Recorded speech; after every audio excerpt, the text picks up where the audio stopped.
Durga YouTube ചാനലിലേക്ക് എല്ലാവർക്കും സ്വാഗതം. ഇന്ന് തമ്പലയിൽ കണ്ട പോലെ നമ്മുടെ കഴിഞ്ഞ പാർട്ട് 2 കന്നിയുടെ പൊതുവായ ഫലങ്ങളാണ് പറഞ്ഞുകൊണ്ടിരുന്നത്. ഇന്ന് തുലാം രാശിയിൽ പൊതുവായ ഫലങ്ങൾ എന്തെല്ലാമാണ് ആചാരം പറഞ്ഞിരിക്കണമെന്ന് നോക്കാം. അപ്പോൾ നമുക്ക് ഇനി കൂടുതലായിട്ട് കാര്യങ്ങളിലേക്ക് അനാവശ്യ കമൻറ്റുകളിലേക്കൊന്നും അല്ല ഈ സംസാരങ്ങളൊന്നും പറയണില്ല. അപ്പം നമുക്ക് ഡയറക്റ്റായിട്ട് കാര്യത്തിലേക്ക് കടക്കാം എന്നുള്ളത് കൊണ്ട് ഇന്നത്തെ വീഡിയോയിലേക്ക് എല്ലാവർക്കും സ്വാഗതം. ഇന്ന് നമ്മൾ തുലാം ലഗ്നം, അതായത് നമ്മുടെ ഇതാണ് തുലാം രാശി. മേടം മുതൽ എണ്ണുമ്പോൾ മേടം 1, മേടം, ഇടവം, മിഥുനം, കർക്കിടകം, ചിങ്ങം, കന്നി, തുലാം രാശി. ഈ ലഗ്നത്തിൽ പറയുമ്പോൾ ഈ ലഗ്നത്തിൽ ശുക്രനാണ് ലഗ്നാധിപൻ.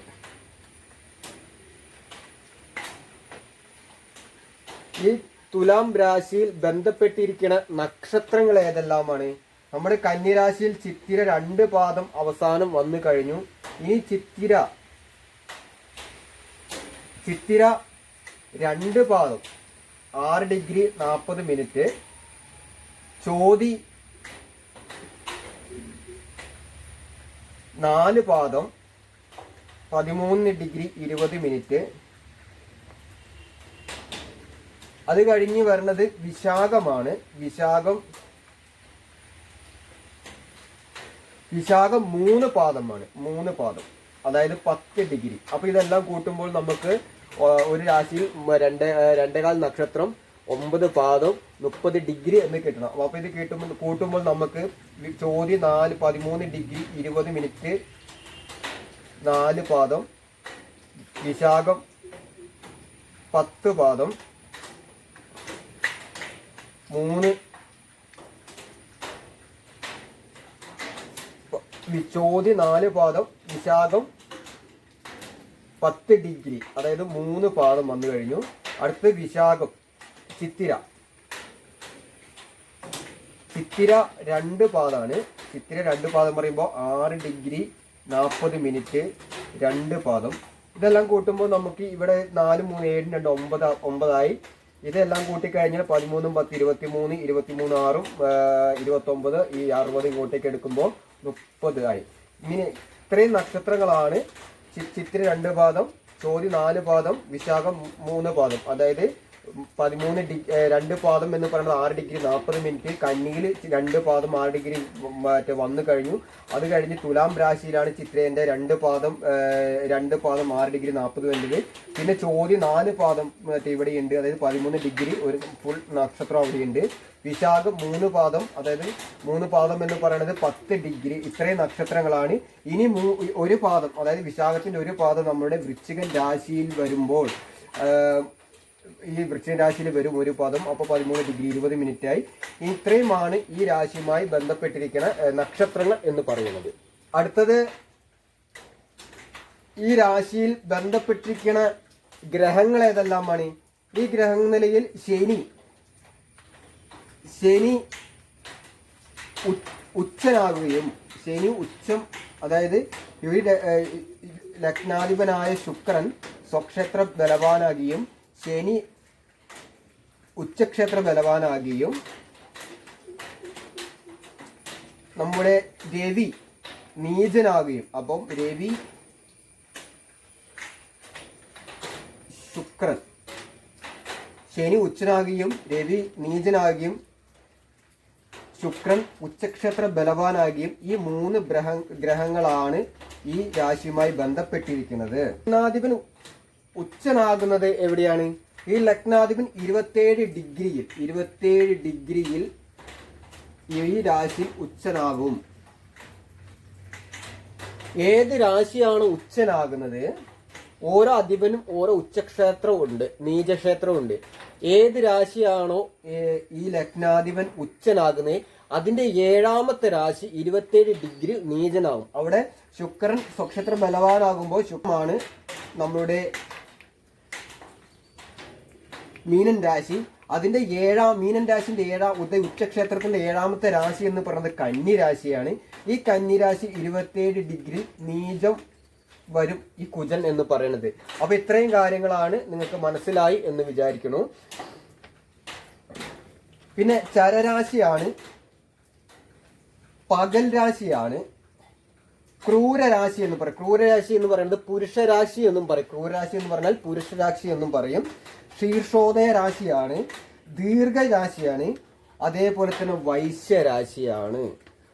ഈ നമ്മുടെ ഗ്രഹങ്ങളിൽ ഈ ബ്രാഹ്മണ ഗ്രഹമാണ് ഈ വ്യാഴം എന്ന് പറയുന്നത്. ഉത്തമ ബ്രാഹ്മണനും അധമ ബ്രാഹ്മണനും ആണ് ഈ ശുക്രൻ എന്നാണ് പറയണത്. ഓജരാശി എന്ന് പറയുന്നത് നമ്മൾ പറയില്ല പുരുഷരാശി, ഓജരാശി, ക്രൂരരാശി എന്നൊക്കെ പല നാമങ്ങൾ ഈ രാശിയുമായിട്ട് പറയുന്നുണ്ട്. പിന്നെ ഈ രാശിയുടെ ഈ ലഗ്നത്തിന്റെ ശുക്രൻ എന്ന് പറയുന്നത്, ശുക്രന്റെ ദേവത എന്ന് പറയുന്നത് ഇന്ദ്രാണി എന്നാണ് പറയുന്നത്. അതായത് ബ്രാഹ്മണ ഗ്രഹം വ്യാഴമാകുകയും അധമ ബ്രാഹ്മണൻ ശുക്രനാവുകയും എന്നാണ് ഈ പറയുന്ന ആചാരം പൊതുവായിട്ട് പറയുന്നത്. ഇത്രയും കാര്യങ്ങളാണ് ഈ ലഗ്നമായിട്ട് തുലാം ലഗ്നമായിട്ട് ബന്ധപ്പെട്ട് പറയുന്നത്. രണ്ടാം ഭാവാധിപൻ എന്ന് പറയുന്നത് കുജനാണ്. 2ഉം 7ഉം കുജനാണ്. മൂന്നാം ഭാവാധിപൻ ഗുരുവാണ്. 6ഉം 3ഉം ഗുരു ആധിപത്യം വഹിക്കുന്നു. 4ഉം 5ഉം, അതായത് ഈ തുലാ ലഗ്നക്കാരന്റെ യോഗ കാരകനാണ് ശനി. 8ാം ഭാവാധിപൻ തന്നെയാണ് ശുക്രൻ. 9ഉം 12ഉം ഭാവാധിപൻ ബുധൻ.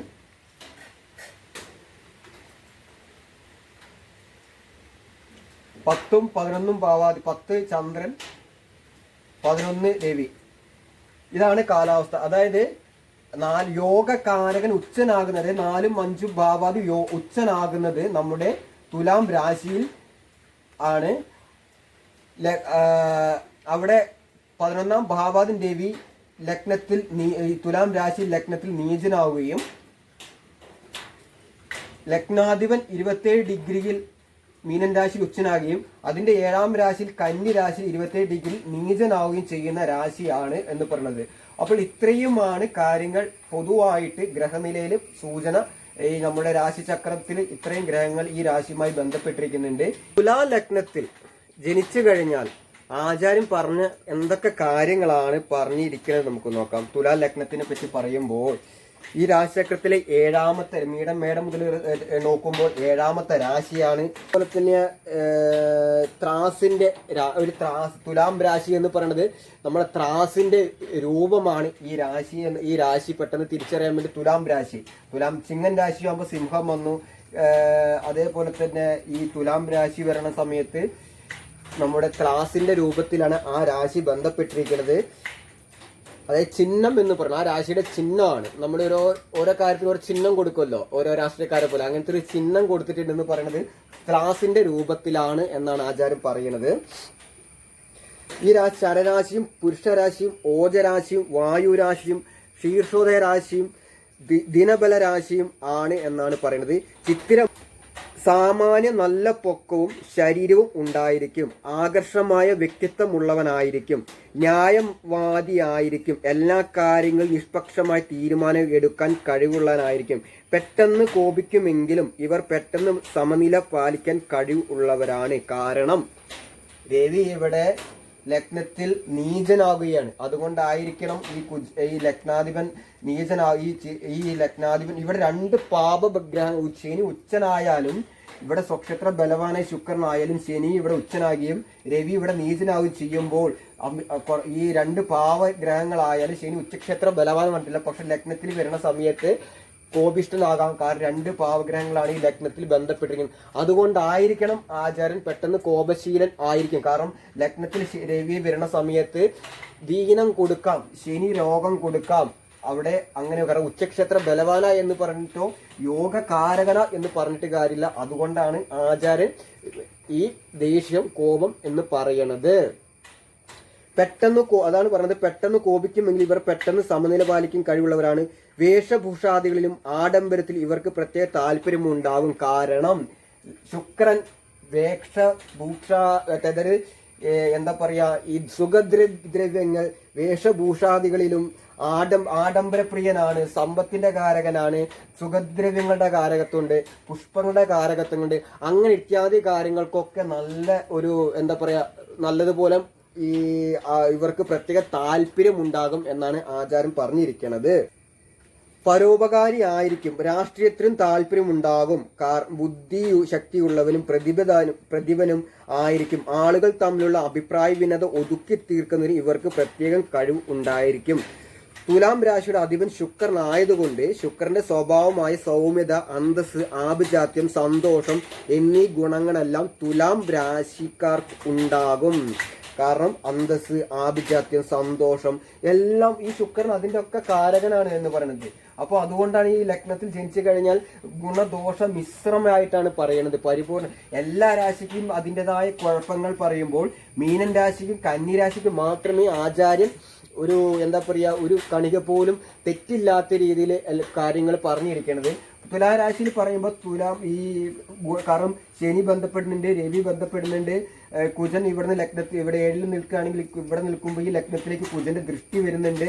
അപ്പോൾ അങ്ങനെയൊക്കെ ശരിക്കും പറഞ്ഞാൽ ബന്ധപ്പെടുന്ന സമയത്ത് കുജന്റെ ദൃഷ്ടി വരുന്നുണ്ട്, ഇവിടെ ശനി ബന്ധപ്പെടുന്നുണ്ട്, രവി ബന്ധപ്പെടുന്നുണ്ട്. അപ്പോൾ ഗുണദോഷ സമ്മിശ്രമായിട്ടായിരിക്കും ഇവരുടെ ജീവിത യാത്രാനുഭവങ്ങൾ. കാരണം പക്ഷേ 10ാം ഭാവാധിപൻ ചന്ദ്രനാണ്.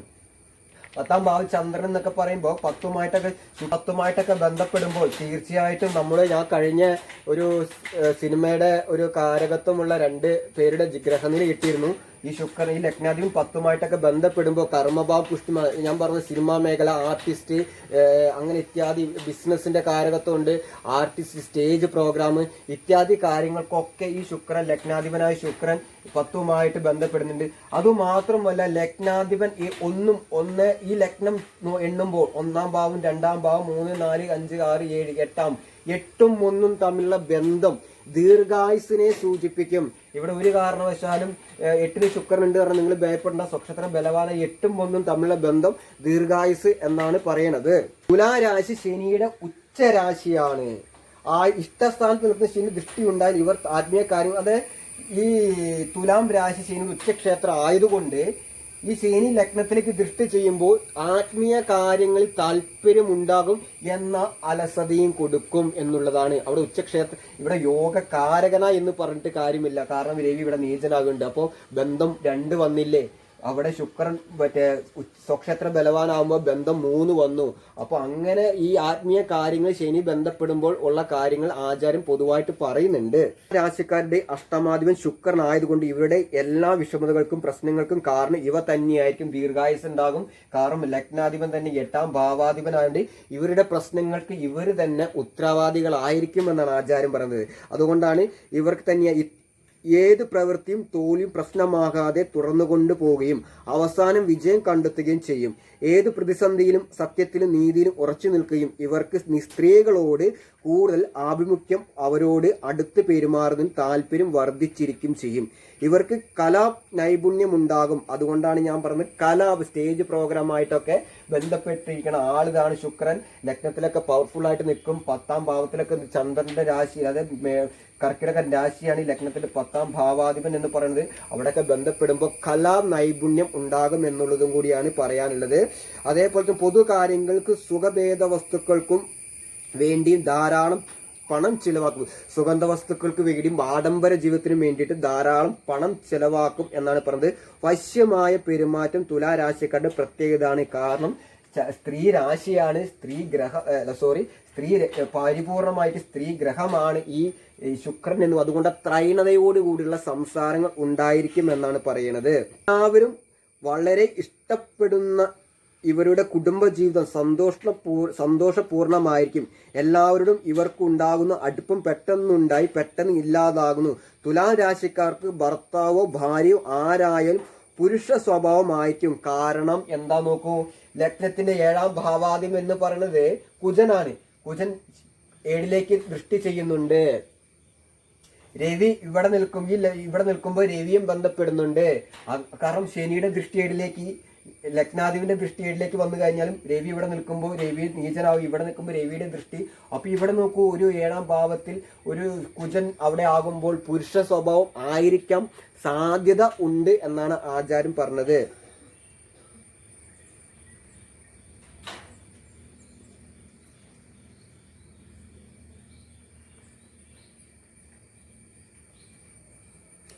അതുകൊണ്ട് അവരെ തെറ്റിദ്ധരിക്കാതെ പരസ്പര ധാരണയോടുകൂടി ജീവിക്കുന്നത് ശ്രദ്ധിക്കണം. കാരണം ഇവര് പരസ്പരം തെറ്റിദ്ധാരണയിലാണ്ട് പരസ്പരം ഒരു എന്താ പറയാ ധാരണയോടുകൂടി ജീവിക്കണം. കാരണം ഇങ്ങനെ ഒരു പ്രശ്നം അവിടെ ഉള്ളത് കൊണ്ടായിരിക്കണം ആചാര്യൻ അങ്ങനെ പറഞ്ഞിരിക്കുന്നത്.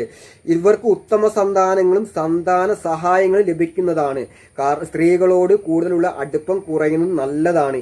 ഇവരുടെ ഔദാര്യശീലം മുതലെടുക്കാതെ സൂക്ഷിക്കണം. സന്താനത്തിന്റെ ഗുണങ്ങൾ കിട്ടുമെന്ന് പറയുന്നത് സന്താനകാരകൻ സന്താന ഭാവം എന്നൊരു 5ാം ഭാവമാണ്. 5ാം ഭാവാധിപൻ ശനിയാണ്, യോഗകാരകനാണ്. അപ്പോൾ അവിടെ അങ്ങനെയായിരിക്കും. അതുകൊണ്ടായിരിക്കണം പുത്രന്മാരെ കൊണ്ട് ഗുണം കിട്ടും എന്നുള്ളത്. പക്ഷെ ഇത് പൊതുവായിട്ടുള്ള കാര്യങ്ങളാണ്, നിങ്ങൾ അതേപടി എടുക്കാൻ നിൽക്കരുത് എന്നുള്ളതും കൂടി ആണ് പൊതുവായിട്ട് പറയുന്നത്. ആഡംബര ഭ്രമം നിയന്ത്രിച്ചില്ലെങ്കിൽ അമിതം വ്യയം മൂലം വിഷമത ഉണ്ടാകാം. ആഡംബരപരമായിട്ട് ജീവിതം നയിക്കുന്ന ആൾക്കാരാണെങ്കിൽ ഈ ധനം അതിലൂടെ ചെലവാക്കുകയാണെങ്കിൽ ചിലപ്പോൾ വ്യയം വരാം, അതിലൂടെ ധനനഷ്ടം വരാൻ സാധ്യത ഉണ്ട് എന്നുള്ളതും കൂടിയാണ് പറയണത്. ഇവർക്ക് സംഗീതത്തിൽ താല്പര്യമുണ്ടാകും. വ്യവസായത്തിലും കച്ചവടത്തിലും സാമർഥ്യം, അതുമൂലം ധനസമ്പത്ത് ഉണ്ടാകും. നട്ടെല്ല്, വൃക്കകൾ, മൂത്രസംബന്ധമായ രോഗങ്ങൾ, പ്രമേഹം, ഗുഹ്യരോഗങ്ങൾ എളുപ്പത്തിൽ ബാധിക്കുന്നതാണ്. സ്ത്രീകൾക്ക് ഗർഭാശയ സംബന്ധമായ രോഗത്തിനിടയുണ്ട്. ഇവരുടെ 10ാം ഭാവാധിപൻ ചന്ദ്രനായതുകൊണ്ട് ഔഷധം, മധുരപലഹാരങ്ങൾ, പാല് ഇവ സംബന്ധമായ വ്യാപാരത്തിൽ സേവിക്കുന്നതാണ്. ബുധൻ ശുഭനാണ്. കർമാധിപനായ ചന്ദ്രന്റെ ഭാഗ്യാധിപനായ ബുധന്റെ യോഗം രാജയോഗമാണ്. വ്യാഴം കൂടുതൽ അശുഭനാണ്. മലയുടെ മുകൾ ഭാഗം വ്യാപാര സ്ഥാപനങ്ങൾ, കുളിപ്പുര, ജലസംഭരണി, ബഹുനില കെട്ടിടങ്ങൾ, ചന്ത, നല്ല ശുദ്ധവായു ലഭിക്കുന്ന സ്ഥലങ്ങൾ എന്നീ സ്ഥലങ്ങൾ, തുണിയുടെ വില, ധാന്യങ്ങളുടെ വില ഇവയും അവർക്ക് ഏറ്റവും നല്ല ദിവസം ശനിയാഴ്ചയാണ് എന്നാണ് പറയുന്നത്.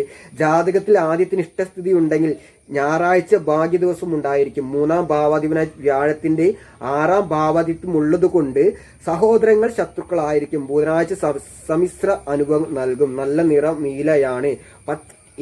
ഇവിടെ ധനനഷ്ടം ഉണ്ടാകാതെ എന്ന് പറഞ്ഞത് ഇവിടെ ഈ രണ്ട് ഇവിടെ വേറെ പ്രത്യേകം അറിയോ, ഈ വ്യാഴം 3ാം ഭാവത്തില് വ്യാഴത്തിന് നല്ല ഇതല്ല. കാരണം ഈ 3ാം ഭാവം സഹോദരങ്ങളും ഉണ്ടാവത്തില്ല എന്നുള്ളത്. ഈ സഹോദരങ്ങളുടെ കാരകൻ എന്ന് പറയുന്നത് ഈ കുജനാണ്. കമ്മ്യൂണിക്കേഷൻ പരമായിട്ട് സൗണ്ടിന്റെ തൊണ്ടയുടെ കാരകൻ നമ്മുടെ വ്യാഴമാണ്.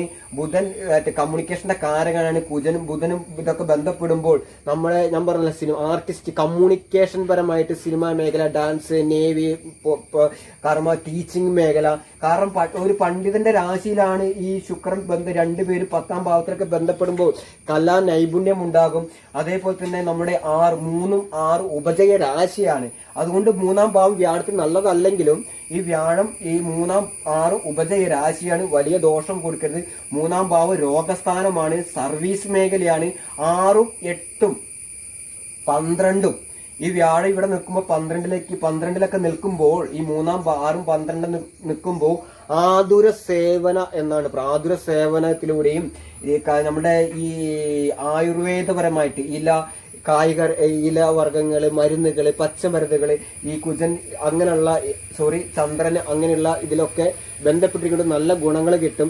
ഇത്രയുമാണ് ഇന്നത്തെ വീഡിയോയിൽ പറയണത്. അടുത്ത വീഡിയോ ആയിട്ട് വീണ്ടും വരുന്നവരെ നന്ദി, നമസ്കാരം.